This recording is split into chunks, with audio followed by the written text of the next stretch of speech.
السلام علیکم ورحمۃ اللہ وبرکاتہ۔ بسم اللہ الرحمن الرحیم۔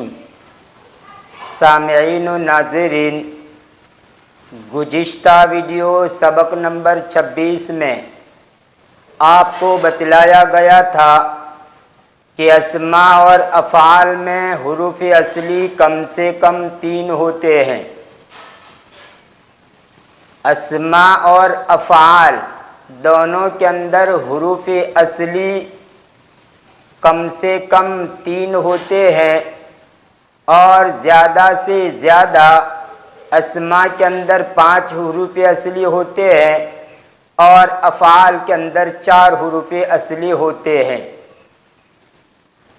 اور میں نے وعدہ کیا تھا کہ مثالوں کے ساتھ اس کو سمجھایا جائے گا، تو آج کے اس ویڈیو میں آپ کو اس کی مثالیں بھی دی جاتی ہے۔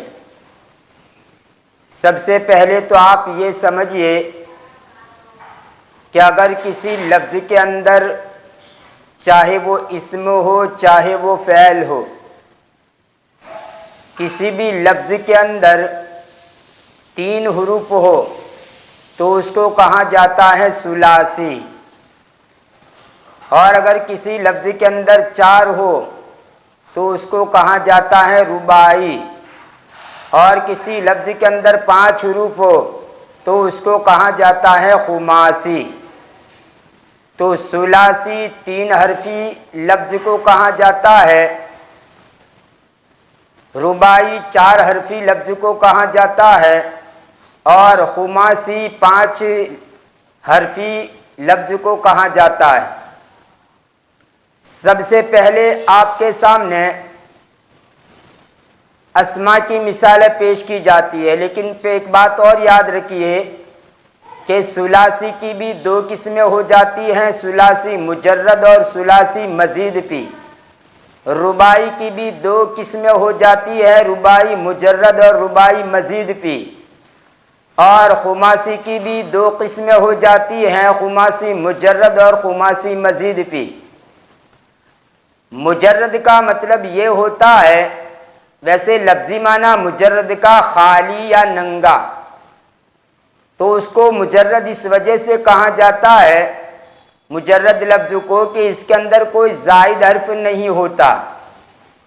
اور مزید فی کا مطلب یہ ہوتا ہے کہ جس میں کسی حرف کو بڑھا دیا جائے، 1 یا 2 یا 3 حرف کو بڑھا دیا جائے تو اس کو کہا جاتا ہے مزید فی۔ یہ زیادہ یزیدوں سے آپ آگے چل کر پڑھیں گے، زیادہ یزیدوں سے مزید، یہ اس میں مفعول کا صیغہ ہے، اور یہ فی ہے جار مجرور ہے۔ تو مزید فی کا مطلب یہ ہوتا ہے کہ جس لفظ کے اندر حروف اصلی کے ساتھ کچھ مزید حروف بھی ہو، تو گویا 6 شکلیں بن جائے گی۔ ترتیب سے سنیے، 6 شکلیں بن جائے گی۔ ثلاثی مجرد ایسے لفظ کو کہا جاتا ہے کہ جس میں 3 حرف ہو، ثلاثی کا مطلب یہ ہوتا ہے 3، تو جس میں 3 حرف ہو، اور مجرد کا مطلب یہ ہوتا ہے اس میں زائد حرف نہ ہو۔ تو ثلاثی مجرد کا مطلب یہ ہوا کہ جس میں 3 حرف ہو اور وہ بھی حروف اصلی ہو، تو اس کو کہیں گے ثلاثی مجرد۔ اور ثلاثی مزید فی، اس کا مطلب یہ ہوتا ہے کہ جن میں حروف اصلی تو 3 ہو، کیونکہ ثلاثی کا مطلب ہوتا ہے 3، کہ حروف اصلی تو 3 ہی ہو، لیکن مزید اس کے اندر کچھ حرف بڑھ جائے تو اس کو کہا جاتا ہے ثلاثی مزید فی۔ رباعی مجرد جن میں حروف اصلی 4 ہو، رباعی کا مطلب ہی ہوتا ہے 4، تو جس میں حروف اصلی 4 ہو تو اس کو رباعی مجرد کہا جاتا ہے، اس میں زائد حرف نہیں ہوتا۔ اور رباعی مزید فی کا مطلب یہ ہوتا ہے کہ جس میں 4 حروف اصلی ہو لیکن ساتھ ہی اس میں کچھ مزید حرف بڑھ جائے۔ ایسے ہی خماسی مجرد جس میں 5 حروف اصلی ہو۔ مجرد کا جب لفظ آ جائے تو دماغ میں بٹھا لیجئے کہ اس میں زائد حرف نہیں ہوتا، سب حروف اصلی ہوتے ہیں۔ تو خماسی مجرد کا مطلب یہ ہوتا ہے کہ جس میں 5 حروف اصلی ہو اور کوئی زائد حرف نہ ہو۔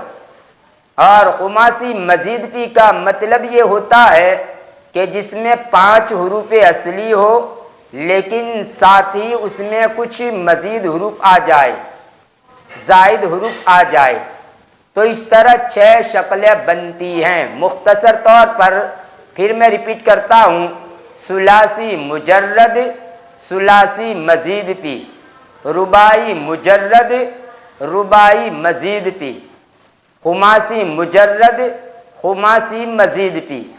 اب آئیے مثالوں سے اس کو سمجھتے ہیں۔ سب سے پہلے میں اسماء کے اندر مثالیں پیش کرتا ہوں اور انشاءاللہ اس کے بعد افعال کے اندر مثالیں پیش کروں گا۔ تو سب سے پہلی جو قسم ہے ثلاثی مجرد، اس کی مثال ہے مثلا فرسن گھوڑا، ابلن اونٹ، کتفن کندھا۔ تو یہاں پر یہ کہ یہ تینوں مثالیں جو ہے ان کے اندر 3 ہی حروف ہے۔ فرسن میں فا را سین ہے، ابلن میں حمزہ با لام ہے، اور کتفن میں کاف تا اور فا ہے۔ حرکت اس کے اوپر جون سی بھی آپ اس کو مت دیکھیے، جو بھی حرکت ہو حرکت سے کوئی لینا دینا نہیں ہے۔ تو ہیں 3 حرف، ان تینوں مثالوں کے اندر 3 حرف ہے اور یہ تینوں حروف اصلی ہے، تو اس کو آپ کہیں گے ثلاثی مجرد۔ ثلاثی مزید فی، جس کے اندر کچھ حروف بڑھ جائیں اس کو کہا جاتا ہے ثلاثی مزید فی۔ مثلا جاموسن یعنی بھینس، جاسوسن یعنی جاسوس، حسینن خوبصورت، جمیلن خوبصورت، حمارن گدھا، کتابن کتاب۔ تو یہ جو 6 مثالیں آپ کے سامنے پیش کی گئی ہے، ان 6 مثالوں کے اندر حروف اصلی تو 3 ہی ہے لیکن اس میں مزید حرف بھی بڑھ گئے ہیں۔ مثلا جاموسن، اس میں اصلی حرف جو ہے وہ جیم، میم اور سین ہے، اور یہ جیم کے بعد جو الف ہے یہ زائد حرف ہے، اور میم کے بعد جو واو ہے وہ بھی زائد حرف ہے۔ اور عموماً زائد حرف جو ہوتا ہے الف مدہ، واو مدہ، یا مدہ جو ہوتے ہیں وہ زائد حرف ہی ہوتے ہیں۔ یہ جتنی بھی مثالیں میں نے آپ کے سامنے پیش کی ثلاثی مزید فی کی، اس میں آپ دیکھیں گے کوئی نہ کوئی مدہ ہے۔ جاموسن اور جاسوسن، ان دونوں میں الف مدہ اور واو مدہ زائد حرف ہے۔ ایسے ہی حسین، جمیل، ان دونوں کے اندر یا مدہ یعنی جو یا ہے وہ زائد حرف ہے، اور حمار، کتاب، ان دونوں کے اندر الف مدہ زائد ہیں۔ تو یہ سب ثلاثی مزید فی کی مثالیں ہیں۔ تیسرے نمبر پر رباعی مجرد۔ رباعی مجرد کی مثال مثلا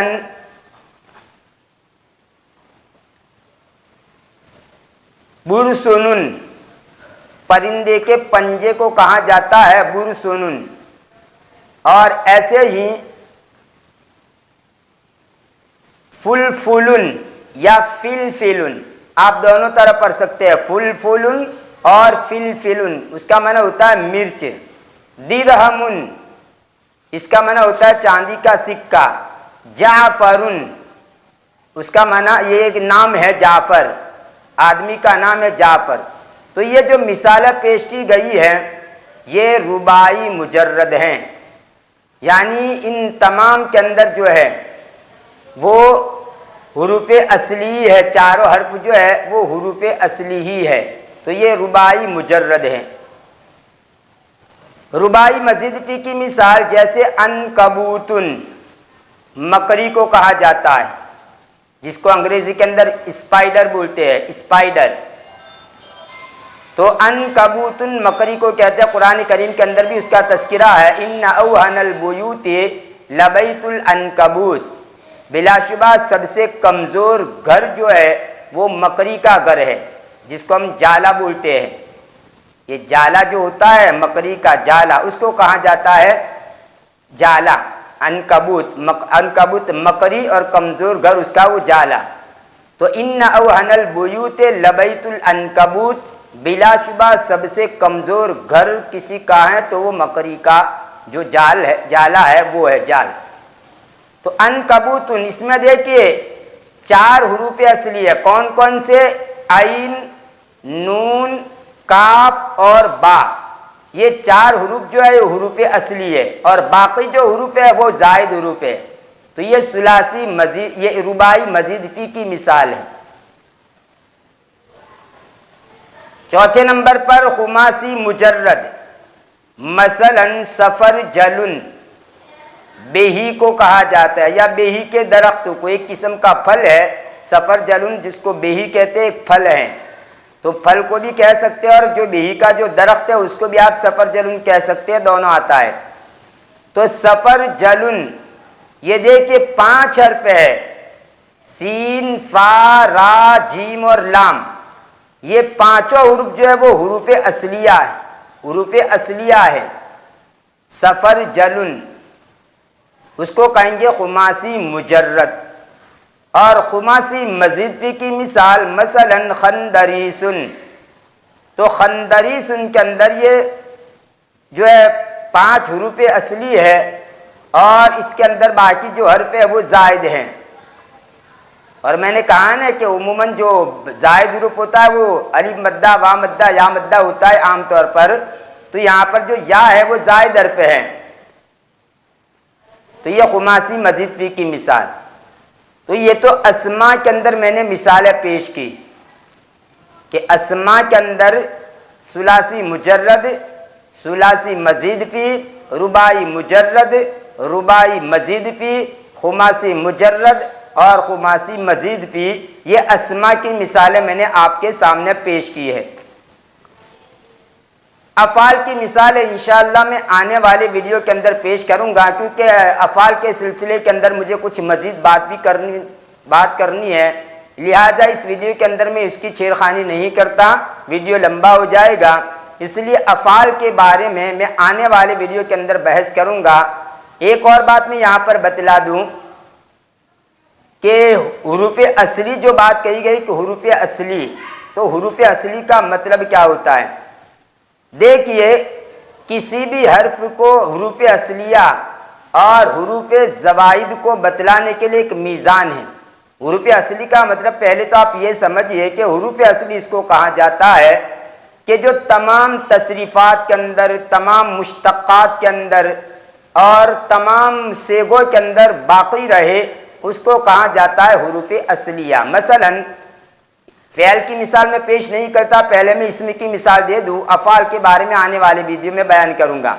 رجل، تو یہاں پر دیکھیے یہ رجل جو ہے اس کا معنی ہوتا ہے مرد، تو یہ ثلاثی ہے کیونکہ 3 ہی حرف ہیں، را، جیم اور لام، تو یہ ثلاثی ہے۔ رجل یہ ثلاثی ہے، لیکن آپ اس کا تثنیہ لائیں گے رجلانی اور جمع رجالن۔ تو ایک بات یاد رکھیے کہ جو چیز مجرد ہوتی ہے تو اس کے جو مشتقات ہوتے ہیں اور اس کے جو مصادر یا اس کے جو دوسرے صیغے ہوتے ہیں، اس کی وجہ وہ بھی مجرد ہی کہے جائیں گے، مزید بھی نہیں کہیں گے۔ مثلا یہ رجل ہے، یہ 3 حرف اصلیہ مجرد ہے، لیکن تثنیہ جب آپ لائے رجلان، 2 آدمی، تو یہاں پر الف اور نون بھر گیا ہے، تو آپ اس کو یوں نہیں کہیں گے کہ ثلاثی مزید فی ہو گیا۔ دھیان سے سنیے گا، یہ کوئی ثلاثی مزید فی نہیں ہوگا، بلکہ اس کا جو اصلی مادہ ہے وہ اصلی مادے کے ساتھ اگر کچھ حروف مل جائے دوسرے صیغوں کے اندر تو اس کو ثلاثی ہی کہا جائے گا۔ انشاءاللہ اچھی طرح اس کی وضاحت تو آنے والی ویڈیو میں آپ افعال سے سمجھ لیں گے۔ یہاں پر اتنا یاد رکھیے کہ رجل ثلاثی مجرد ہے، تو یہ رجلان اور رجالن، تو رجالن میں 1 حرف بھر گیا، رجلان میں 2 حرف بھر گئے، تو یہ آپ یہ مت کہہ دینا کہ مزید فی ہے، نہیں، یہ ثلاثی مجرد ہی ہے، ثلاثی مجرد ہی ہے۔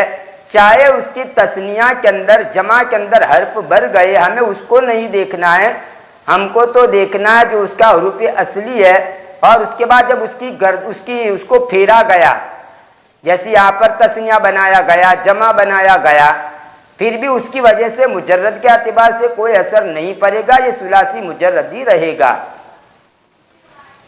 تو حروف اصلیہ کے بارے میں عرض کر رہا تھا کہ حروف اصلیہ اس کو کہا جاتا ہے کہ جو تمام مشتقات کے اندر، تمام تصریفات کے اندر یا تمام سیغوں کے اندر باقی رہے، اس کو کہا جاتا ہے حروف اصلیہ۔ اب یاد رہے کہ کسی بھی اسم یا کسی بھی فعل کے اندر حروف اصلی کون کون ہیں اور حروف زوائد کون کون ہیں، اس کو پہچاننے کے لیے فا عین لام کلمے کو میزان قرار دیا گیا۔ کسی بھی اسم کے اندر یا کسی بھی فعل کے اندر حروف اصلی کون ہیں اور حروف زوائد کون ہیں، اس کو پہچاننے کا طریقہ کیا ہے؟ تو اس کے لیے فا عین لام ان تین حروف کو میزان قرار دیا گیا ہے کہ ان تین حروف کے مقابلے میں جو آئیں گے وہ حروف اصلی کہے جائیں گے، اور ان سے ہٹ کر آئیں گے تو وہ حروف زوائد۔ مثلاً فرسن، گھوڑا۔ اب اس کے آپ اگر یہاں پر اس کے اوپر فا عین لام کلمہ رکھ دے، دیکھیں ایک بات یاد رکھیے، یہ فا عین لام کلمہ جو ہے اس کی حرکت سے ہمیں کوئی لینا دینا نہیں ہے۔ فا عین لام کے اوپر چاہے کوئی بھی حرکت ہو، اس سے کوئی ہمیں لینا دینا نہیں ہے، ہم تو صرف دیکھنا ہے کہ فا کلمے کی جگہ پر کون سا حرف آتا ہے، عین کلمے کی جگہ پر کون سا حرف آتا ہے، لام کلمے کی جگہ پر کون سا حرف آتا ہے۔ ان تینوں کی جگہ پر جو حرف آئے وہ حروف اصلیہ کہے جائیں گے۔ مثلاً میں فا عین لام کلمہ میں نے یہ لکھا، فا عین و لام، حرکت آپ جو بھی پڑھو تو فا عین لام۔ اب اس کے نیچے میں نے لکھا فرسن، فرسن، تو یہ کس کے وزن پر ہوا؟ فعلن، فعلن۔ تو فا کی جگہ پر فا آیا تو یہ فا کلمہ کہاں جائے گا؟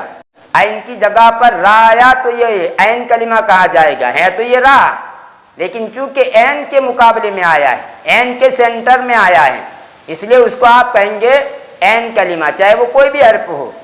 اور لام کلمے کی جگہ پر آیا سین، تو اس سین کو آپ کہیں گے لام کلمہ۔ تو فرس ان میں فا، یہ فا کلمہ کہاں جائے گا؟ را عین کلمہ کہاں جائے گا؟ اور سین یہ لام کلمہ کہاں جائے گا؟ ابل ان میں حمزہ، یہ فا کلمہ کہاں جائے گا؟ با یہ عین کلمہ کہاں جائے گا؟ اور لام یہ لام کلمہ کہاں جائے گا؟ ایسے ہی کتفن، کاف کو فا کلمہ کہاں جائے گا؟ تا کو عین کلمہ کہاں جائے گا؟ اور فا کو لام کلمہ کہاں جائے گا؟ تو کسی بھی اسم کے اندر یا کسی بھی فعل کے اندر زائد حروف اصلیہ اور حروف زوائد کو ایک پہچاننے کے لیے یہ میزان قرار دیا گیا ہے فا عین و لام کلمہ کو۔ ابھی بھی اگر سمجھ میں نہیں آیا ہے تو انشاءاللہ آنے والے ویڈیو کے اندر جب افعال کی بحث شروع کریں گے اور افعال کے اندر میں بتلاؤں گا تو انشاءاللہ اچھی طرح واضح ہو جائے گا کہ فا عین لام کلمہ حروف اصلیہ کس طرح ہے اور باقی حروف و زوائد کس طرح ہے۔ آنے والی ویڈیو میں آپ اس کو سمجھ جائیں گے۔ آج کے اس ویڈیو کے اندر بس اتنا ہی۔ اگر ویڈیو پسند آیا ہو تو زیادہ سے زیادہ لائک کیجئے، اور عربی ادب کے شائقین تک، عربی زبان کو سیکھنے کے خواہش مند لوگوں تک اس ویڈیو کو ثواب کی نیت سے زیادہ شیئر کیجئے، اور جو لوگ اس چینل کے اوپر نئے ہیں ان سے گزارش کی جاتی ہے کہ ہماری اس چینل کو سبسکرائب کر کے چینل سے جڑ جائیے، بیل آئیکن کو بھی ضرور پریس کیجئے، اور ساتھ ہی آل بٹن بھی دبائیے تاکہ جب بھی میں نئی ویڈیو اپلوڈ کروں سب سے پہلے آپ کو اس کی نوٹیفیکیشن موصول ہو۔ انشاءاللہ اس چینل کے واسطے سے، اس چینل کے ذریعے سے آپ کو مختلف قسم کی معلومات ملے گی، عربی زبان کے اوپر بھی انشاءاللہ عبور حاصل ہوگا، اور ساتھ ہی ساتھ مزید کچھ باتیں جاننے کو ملے گی۔ ملتے ہیں اگلے ویڈیو میں، دعا میں یاد رکھیے، فی امان اللہ، الی اللقاء۔ جو لوگ اردو زبان سیکھنا چاہتے ہیں تو وہ ہماری دوسری چینل اردو اتالیق کا وزٹ کریں، ایسے ہی جو لوگ انگریزی زبان سیکھنا چاہتے ہیں تو وہ ایک اور چینل انگلش اطالق کا وزٹ کریں۔